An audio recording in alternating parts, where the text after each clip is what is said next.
Shalom, selamat pagi jemaat dikasih Tuhan. Kembali kita berjumpa dalam renungan pagi.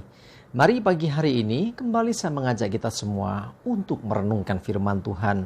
Supaya melalui firman Tuhan, hidup kita akan terus dibangun dan kita akan terus bertumbuh, diteguhkan dan dikuatkan dalam iman dan pengharapan. Karena firman Tuhan adalah kebenaran yang memerdekakan hidup kita. Firman Tuhan menjadi sumber kekuatan kita. Firman Tuhan pedoman bagi hidup kita. Bahkan firman Tuhan juga yang akan terus menuntun dan menerangi langkah hidup kita. Ya, mari jemaat dikasih Tuhan, sebelum kita merenungkan firman Tuhan pagi ini, kita akan berdoa terlebih dahulu. Bapa di surga, kembali Tuhan, pagi hari ini di awal pekan ini kami datang ke hadirat-Mu menaikkan segala puji dan hormat dan syukur atas segala kebaikan-Mu ya Tuhan, atas begitu besar kasih setia-Mu, rahmat dan anugerah Tuhan, berkat dan kemurahan-Mu, perlindungan-Mu, penyertaan, pertolongan dan bahkan pemeliharaan Tuhan atas seluruh hidup kami. Terima kasih ya Tuhan. Dan pagi hari ini kembali kami mau merenungkan firman-Mu. Mari Tuhan singkapkan dan nyatakan kebenaran firman-Mu atas kami semua. Dan Roh Kudus urapilah kami ya Tuhan, sehingga kami bisa menangkap pesan Tuhan dan juga mengerjakannya dalam hidup kami. Terima kasih, di dalam nama Tuhan Yesus kami bersyukur dan berdoa. Amin. Mari jemaat dikasih Tuhan, kita akan buka Alkitab kita. Dan renungan pagi hari ini saya ambilkan dari 1 Petrus 5 ayat 8 dan 9. Saya bacakan.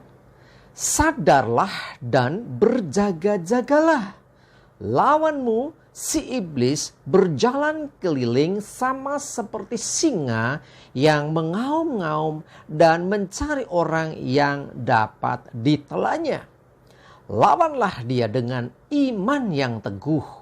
Sebab kamu tahu bahwa semua saudaramu di seluruh dunia menanggung penderitaan yang sama.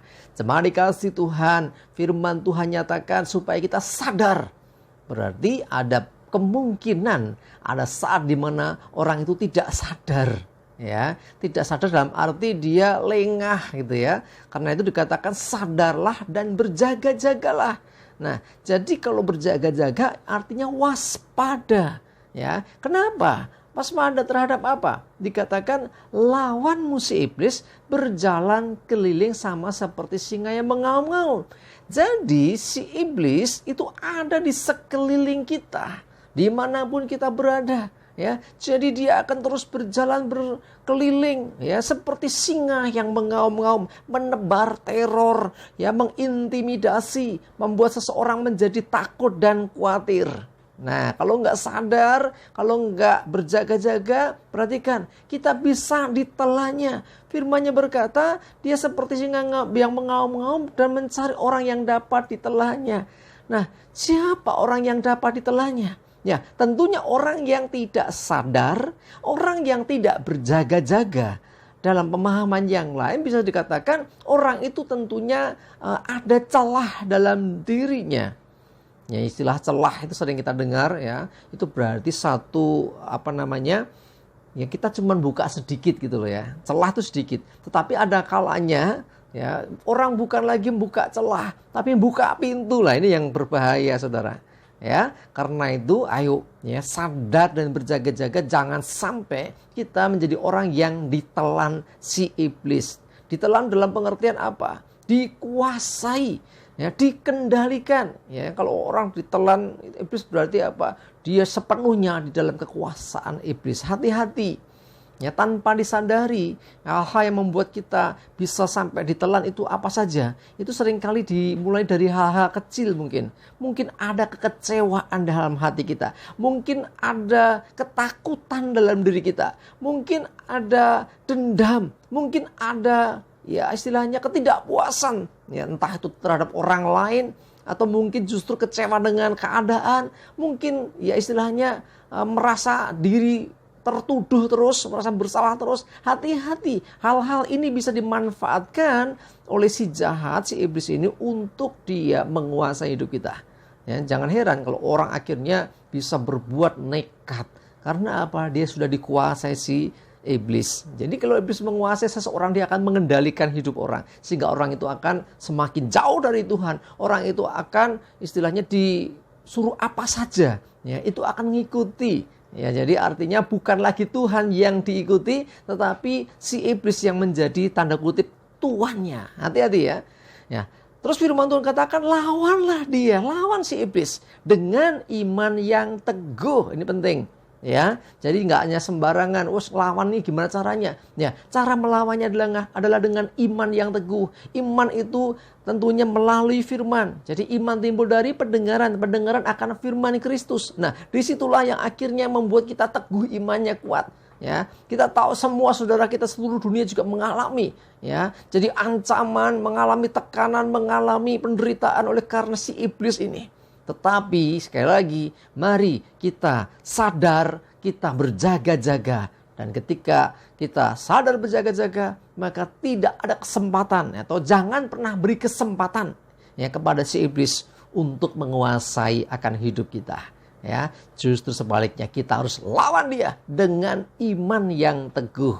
Ya, kalau iman kita teguh, iman kita kuat, maka mau digodain seperti apapun, ya mau diintimidasi seperti apapun, mau disudutkan, mau dituduh seperti apapun oleh si jahat, kita tidak akan terpengaruh karena iman kita kuat, ya, iman kita teguh. Ya, karena itu ayo berjaga-jaga, sadar berjaga-jaga, ya, supaya kita tidak menjadi orang-orang yang ditelan oleh si jahat, si iblis ini. Sebab dia ada di sekeliling kita. Setiap saat, setiap waktu, dia terus berjalan seperti singa yang mengaum-ngaum. Jadi ketika belum bisa menelan pun dia akan bersuara terus. Ya, meneror, mengintimidasi, membuat orang menjadi panik, membuat orang khawatir dan takut. Itulah pekerjaan iblis. Ayo dengarkan Tuhan, dengarkan Roh Kudus, Dia yang akan memimpin kita kepada kebenaran. Bahkan kuasa Tuhan akan menyertai kita. Amin. Kita berdoa. Terima kasih Tuhan untuk firman-Mu pagi ini, yang mengingatkan kami kembali untuk kami sadar, untuk kami berjaga-jaga, supaya kami tidak lengah, untuk kami selalu waspada, karena ada si iblis yang berjalan berkeliling di sekeliling kami, mencari kesempatan untuk menelan akan hidup kami. Kami percaya akan perlindungan-Mu, dan kami mau terus sadar dan berjaga-jaga, sehingga kuasa si iblis tidak mempengaruhi hidup kami. Sebaliknya Tuhan, ada kuasa Tuhan yang menyertai kami, sehingga dengan iman yang teguh kami bisa melawan itu semua.